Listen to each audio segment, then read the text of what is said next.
Assalamualaikum warahmatullahi wabarakatuh. Di sini kami dari kelompok 7 akan membahas mengenai ruang lingkup Mutual Legal Assistance. Sebelumnya, saya akan memperkenalkan anggota dari kelompok 7. Yang pertama, ada Maulidatul Zahro dengan NIM akhir 347. Saya sendiri Octavia Risha Putri dengan NIM akhir 348. Selanjutnya ada Ganaudi Riswantoro dengan NIM 349. Selanjutnya Abelia Putih Hati Imani dengan NIM akhir 359. Dan yang terakhir ada Muhammad Ainun Akbar Fanani dengan NIM akhir 389. Selanjutnya saya akan membahas mengenai apa itu MLA. MLA ialah Mutual Legal Assistance atau bantuan hukum timbal balik, merupakan mekanisme pemberian bantuan hukum berdasarkan sebuah dasar hukum formal.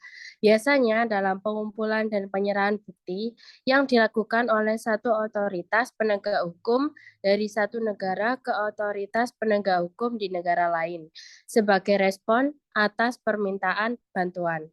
Selanjutnya akan dilanjutkan oleh teman saya.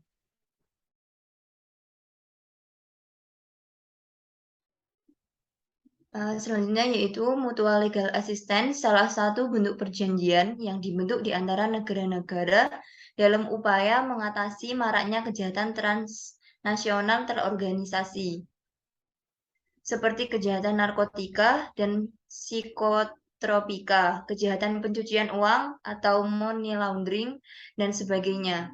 Hal ini menunjukkan bahwa tidak setiap kejahatan memerlukan penanganan melalui mutual legal assistance. Hanya kejahatan yang berdimensi internasional serta kejahatan yang memenuhi asas kejahatan ganda atau double criminality saja yang memerlukan penanganan melalui mutual legal assistance.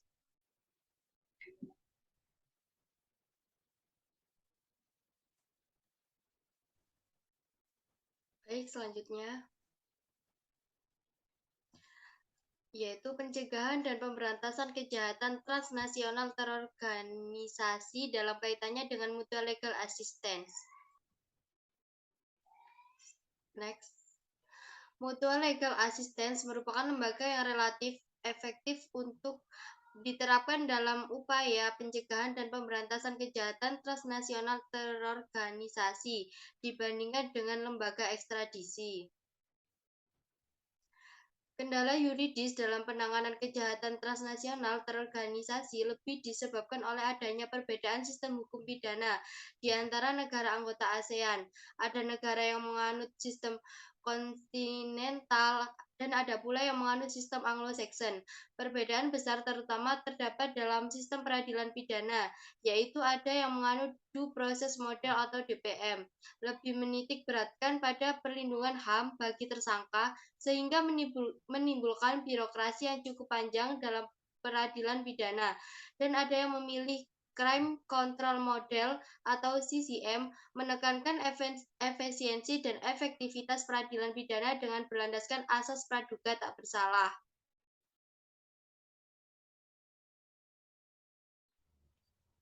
Pembahasan selanjutnya mengenai sistem bantuan timbal balik dalam masalah pidana mutual legal assistance.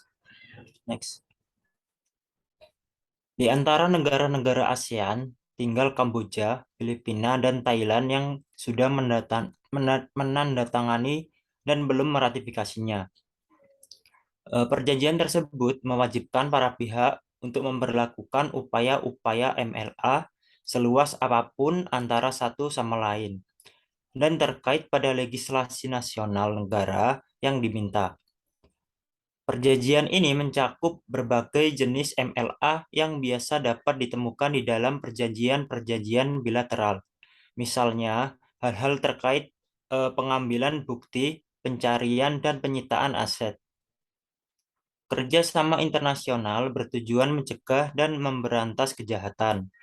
Nah, dalam hal ini dikenal beberapa kerjasama internasional, yaitu bantuan timbal balik dalam masalah pidana, ekstradisi, pemindahan narapidana, dan pemindahan proses hukum atau transfer of proceeding.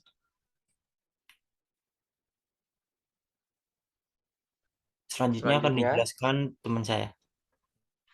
Selanjutnya, bantuan timbal balik dalam masalah pidana sebagaimana diatur dalam ketentuan internasional seperti United Nations Convention Against Corruption atau UNCAC dan United Nations Transnational atau UNCTOC.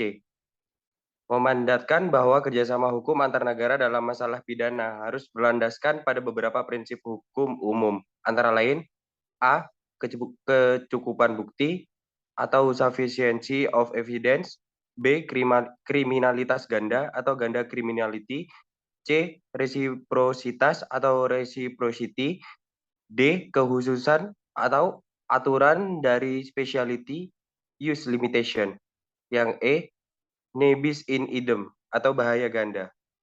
Terima kasih.